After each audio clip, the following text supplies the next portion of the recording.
Bonjour et bienvenue aux grandes entrevues de la petite relève, des entrevues avec des humoristes woke qui font semblant d'être accessibles pour nous. Bonjour Colin, ça va bien?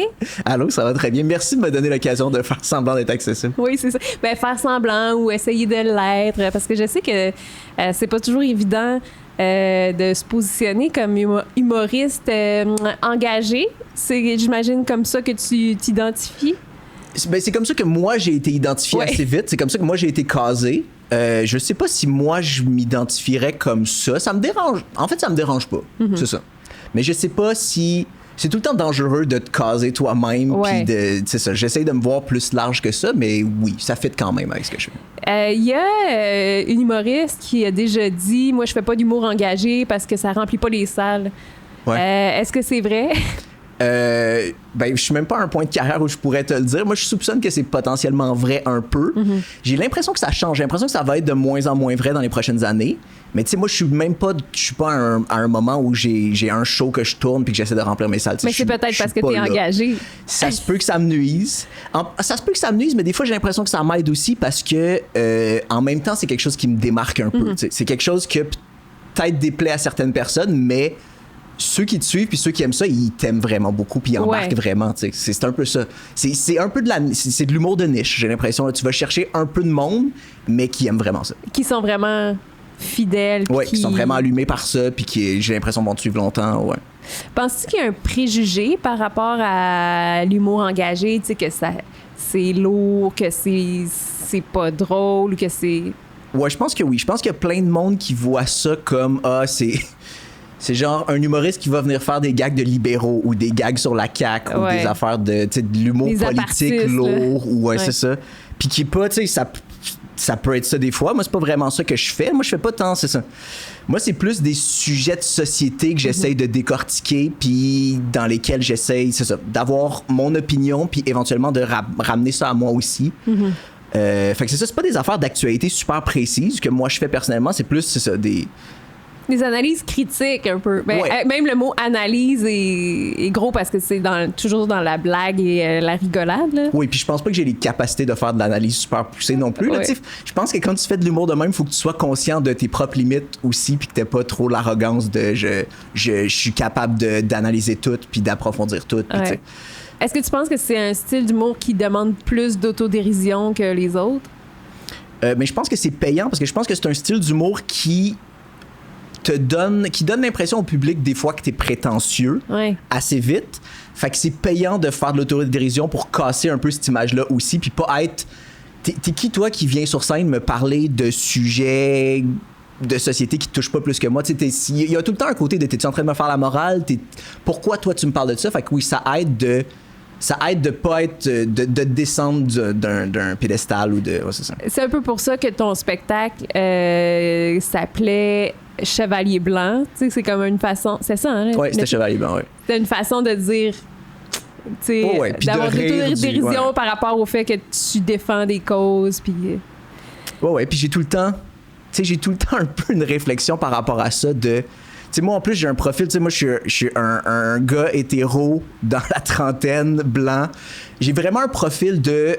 on s'exprime vraiment, vraiment beaucoup, puis on parle tout le temps. Puis, tu sais, je voulais un peu... C'est ça. Je veux que ça soit au moins... Je vais pas m'empêcher de le faire, parce que j'aime vraiment ça faire de l'humour, mais je veux que ça soit un peu self-aware en même temps, tu sais. Comment c'est d'être un homme blanc hétérosexuel en humour, Colin? Ben, c'est pas difficile. Moi, j'ai pas vraiment de comparatif. Tu sais, je suis pas là depuis super longtemps.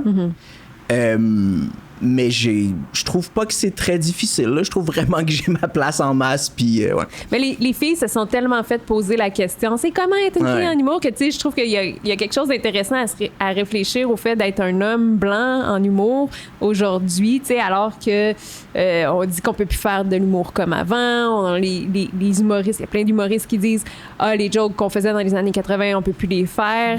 Mais ça, c'est normal. L'humour, mais pour vrai, il y a un truc que j'essaie d'écrire là-dessus un peu dernièrement, mais l'art en général, j'ai l'impression que ça vieillit de plus en plus vite, probablement parce que nos valeurs changent vraiment vite, parce qu'il y a plein de communication, tout le monde se parle, tout le monde échange. Puis il y a plein de groupes qui étaient marginalisés qui maintenant ont une plateforme, fait qu'ils peuvent faire valoir leur point de vue. Fait que j'ai l'impression que même les films ou les séries télé, ça vieillit vraiment plus vite qu'avant. Une œuvre qui a mal vieilli, c'est plus un film des années 50. Là, c'est quelque chose d'il y a 10 ans, t'es comme, pour vrai? C'est ça. Ouais. Fait que tout vieillit plus vite, puis l'humour, je pense que ça a toujours été la forme d'art ou de divertissement qui vieillit le plus rapidement. Oui, parce que c'est ancré dans ce qui nous fait rire. C'est quelque chose qui est dans l'air du temps. Oui, c'est ça. C'est inscrit on rit par rapport aux valeurs de la société actuelle. Vraiment. Fait que si on est en décalage rapidement, ou si le décalage arrive plus rapidement, justement, ça passe date. C'est ça, ça passe date super vite. Puis c'est ça, je comprends pas pourquoi c'est vraiment une bonne affaire que les affaires des années 80 soient plus drôles. De un, le milieu évolue, puis de deux, on n'est plus dans les mêmes clichés. On fait des affaires réalise différentes. Que les homosexuels, c'est des personnes bien correctes. Puis c'est plus des punchlines, finalement, c'est ça. Ouais. Mais tu sais, moi, des fois, j'essaie d'écouter des classiques d'humoristes, genre américains d'il y a quelques années, genre Richard Pryor. Okay? J'essaie beaucoup d'écouter Richard Pryor. Puis je vois vraiment comment il est hyper performant, c'est vraiment un... c'est quoi le terme quand t'es comme un... c'est vraiment un virtuose. C'est super bon, mais j'embarque pas dans les thèmes, puis je pense que c'est normal, ça fait 30 ans, tu sais. Ouais. Est-ce que tu penses que, tu sais, mettons, on met des vieux humoristes sur un piédestal parce que, mettons, Yvon Deschamps, parce qu'on se rappelle comment il nous a fait sentir il y a 30 ans et non de ses jokes d'il y a 30 ans, comme... Ouais. En même temps, c'est un petit peu des deux, parce que, tu sais... c'est sûr que maintenant on aurait un regard différent sur ces jokes d'il y a 30 ans, mais ça veut pas dire qu'ils étaient pas bonnes et bien faites non plus. Puis qu'ils étaient pertinentes peut-être à ce moment-là où la société était rendue. Ouais, mais je pense qu'effectivement on a des gros classiques qui sont les classiques incontournables. Puis je pense que c'est comme ça dans tous les domaines artistiques, là, comme les lectures obligatoires au secondaire, là, qui sont des affaires qui étaient incroyables probablement il y a 200 ans, mais que là, ça fait chier tous les adolescents qui sont obligés de les lire. Fait que je pense qu'il y a un peu de ça. Puis je dis pas qu'ils vont des chants. Quand j'écoute des trucs d'Yvon Deschamps, je pense pas que c'est complètement déconnecté non plus, que ça ferait chier des étudiants qui seraient obligés de les écouter. Mais oui, on a vraiment des fixations culturelles de hey, ça, c'était une grosse affaire. Ça a été... Il faut que ça reste un canon pendant 60 ans. Ouais. Je sais pas. Je sais pas si c'est une bonne ou une mauvaise affaire. Je pense qu'il faut avoir un peu de perspective par rapport à ça. Pourquoi tu penses que le public se sent rapidement jugé ou se sent rapidement comme... Tu disais qu'un humoriste engagé peut avoir l'air prétentieux. Pourquoi le public est sa défensive, selon toi? Je pense que c'est pas tout le monde non plus, mais je pense que c'est probablement une question d'habitude.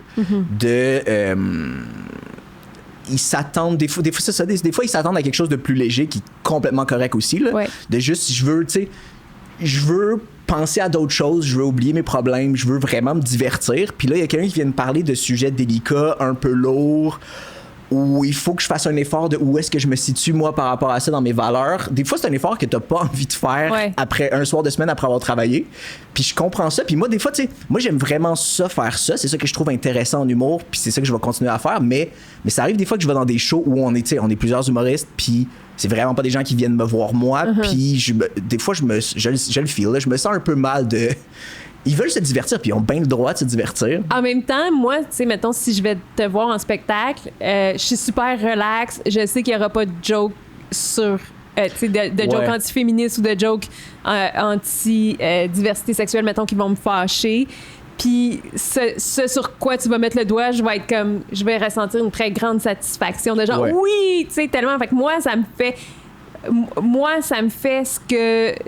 Toi, c'est l'inverse. Toi, t'as l'impression que tu vas être encore plus relax puis encore plus ouverte là parce que... Oui, alors que si je vais voir un humoriste qui fait des fois des jokes de mon oncle, qui fait des fois des jokes qui ça peut me rendre fâchée. Fait que, tu sais, ça peut me mettre de mauvaise humeur. Fait que c'est peut-être la même affaire à l'inverse. Mais je pense que tu fites bien dans mon public cible. En même temps, là, veux pas. Mais oui, je pense que c'est un super bon point. Il y a peut-être du monde qui vont là. C'est ça, puis qui n'ont pas à se dire... c'est ça, faut-tu que... Ouais, c'est ça. Ouais. Tu as étudié, avant de devenir humoriste, tu as étudié en psycho, tu as été intervenant social. Oui, intervenant en santé mentale. En santé mentale. Ouais, intervenant social, c'est même pas un... C'est pas vraiment un affaire. Je savais que c'était pas travailleur social, mais comme... Pas, en tout cas. Est-ce que tu penses que c'est ton parcours comme ça en intervention en santé mentale ou en psycho qui t'a amené à faire un humour qui est peut-être plus engagé. Je vais en revenir du fait que tu fais de l'humour engagé, mais mettons, c'est un humour qui est plus sensible au niveau des enjeux de société. Je sais pas. Je pense que, tu sais, moi, j'ai commencé à faire de l'humour vraiment tard. Moi, j'ai fait l'École nationale de l'humour, puis je suis rentré très tard par rapport à ma cohorte. T'avais quel âge? J'avais 28 quand je suis rentré à l'ENH. Fait que je pense que le fait que j'avais un plus long parcours de vie ou plus de vécu, c'est sûr que ça a influencé. Je sais pas si c'est spécifiquement la psycho ou spécifiquement le fait d'avoir travaillé en santé mentale. Je suis pas certain, parce que j'ai essayé. J'écris pas tant là-dessus non plus. Je pense que ce serait super intéressant, puis j'ai un peu essayé de le faire, mais j'y arrivais pas. Je trouvais pas d'angle comique ou j'étais trop proche de ça, peut-être. Mais je pense que le fait que j'ai eu plus de vécu a fait que quand je suis arrivé à l'école, je savais plus de quoi je voulais parler que si j'étais allé là à 19 ans. Honnêtement, j'ai aucune idée. J'ai regardé les autres personnes dans ma cohorte, puis je me demandais, j'étais vraiment impressionné par eux. Je me demandais, si j'étais allé à l'ENH à 19 ans, j'ai aucune idée de quoi j'aurais parlé. Ah ouais. Ça reste vraiment n'importe quoi. Là. Un petit vécu. Ben, pas nécessairement pour tout le monde. Il y en a qui sont capables de le faire vraiment vite, mais pour moi, je pense vraiment que je suis un late bloomer, puis je pense que moi, il me fallait du vécu puis du bagage pour avoir un peu de quoi parler. Est-ce que ça t'arrive d'être tenté de, tu sais, comme, tu sais, les humoristes, vous développez des 5 minutes, des 10 minutes, des bits, puis est-ce que ça t'arrive, toi, de dire, j'aimerais ça développer un bit plus niaiseux, plus qui pourrait passer justement dans une soirée où j'arrive, puis tu sais, la crowd est vraiment pas... Et pas envie de se faire parler, mettons, des agressions sexuelles ou de... Oui, puis j'en avais un peu. Dans le show dont tu parlais, j'avais un long bit où je décrivais ce serait quoi si on me donnait l'occasion de faire une pub pour des bidets. Puis c'était comme un truc complètement absurde. Ouais. J'en ai des trucs comme... Quand je faisais quelque chose de plus long, quand je faisais un 1 heure, je saupoudrais avec des affaires plus légères.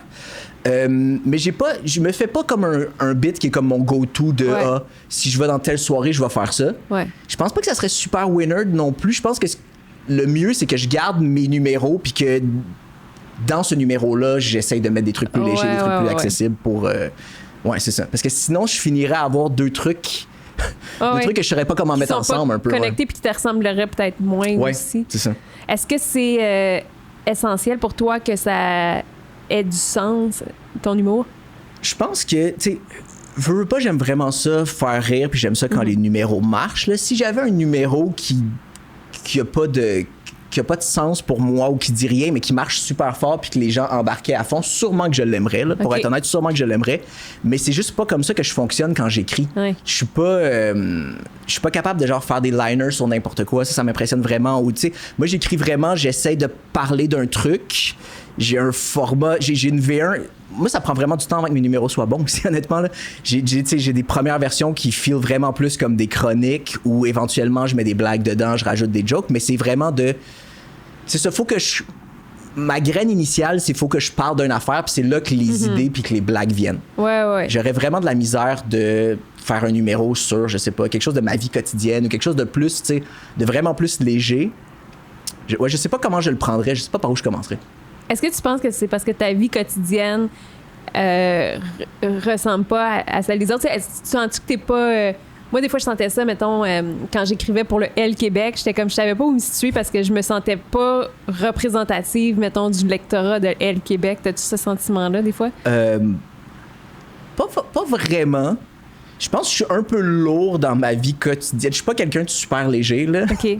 Je suis pas quelqu'un de... Mais je trouve pas ça, moi. OK, ben tant mieux. Je trouve pas que t'es lourd, là. Je trouve que t'es intéressant. OK. Mais j'ai pas, tu sais, je suis pas la personne qui se divertit le plus facilement. Je suis pas la personne la plus rieuse. Ou je suis pas, tu sais... J'ai un quotidien qui est quand même... Je suis beaucoup dans ma tête. C'est très... mais je pense que... Mais je pense pas que ça ressemble pas aux gens. T'sais. Je pense qu'il y a plein de monde comme ça. Je pense qu'il y a plein de monde différents aussi. Puis que c'est jamais ça qui est mis de l'avant, peut-être. C'est vrai qu'on... Ouais, c'est vrai. Ça, c'est un bon point. Qu'on voit moins ça, genre, dans les médias, dans les trucs... Ouais, c'est super intéressant. Puis après ça, on pense que tout le monde est comme... genre Mario Jean, puis... Ouais, où tout le monde est super léger. J'ai un bit là-dessus de, tu sais... on commence à avoir de la diversité, genre de corps ou d'origine à la télé. C'est vraiment bien. Puis je pense qu'on devrait avoir de la diversité aussi d'humeur. Ouais. Des gens qui vont moins bien, des gens qui... Ouais, parce les gens ont besoin de se reconnaître là-dedans aussi. Puis ça existe. On est comme il y en a plein, plusieurs. C'est ça. Oui. Les gens qui ont la personnalité pour animer sucré-salé, c'est une petite minorité de la population. C'est personne. C'est vraiment niché là, à être Patrice Bélanger. Ouais. Il y a juste Patrice Bélanger au Québec. Est-ce que ça se passait bien à l'École nationale de l'humour, ce processus-là de t'inspirer de sujets de société?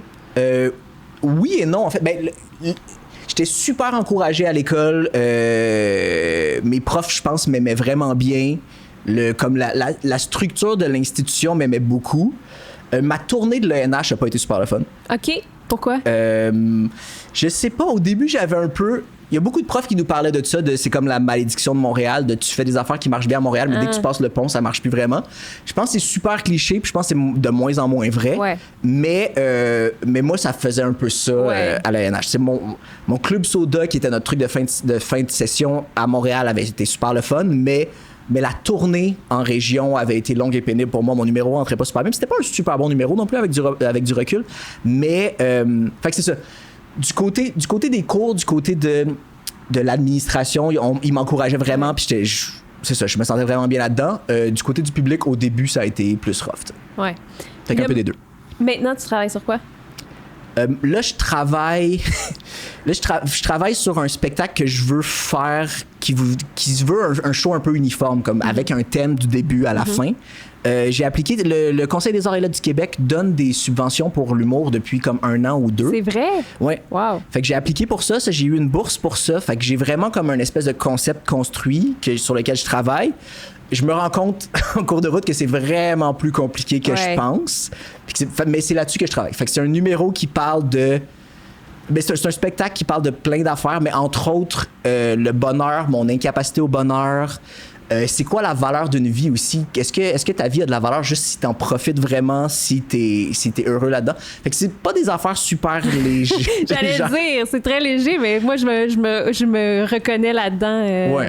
Je suis sûre que je suis pas la seule. Ouais, non, mais c'est ça. Je pense qu'il y a moyen de le faire. C'est juste que là, je suis en gros processus de travail puis d'angoisse de par où je le prends. Il y a plein d'affaires que j'ai écrites pendant la pandémie que je pensais qu'ils marcheraient vraiment bien, que là, je teste puis que finalement, ça marche moins bien. Fait que c'est ça. C'est vraiment un processus. Ça va prendre un peu plus de temps que je pensais. Mais tu as le soutien du Conseil des arts et des lettres, nos taxes. Grâce à ça, la gauche va bien c'est vos taxes qui payent mon humour lourd. Ouais. Après ça, je vais pouvoir faire des shows où je déprime le monde sur un show payé avec leur taxe. Hey, merci Colin, j'ai hâte d'entendre ça. Plaisir.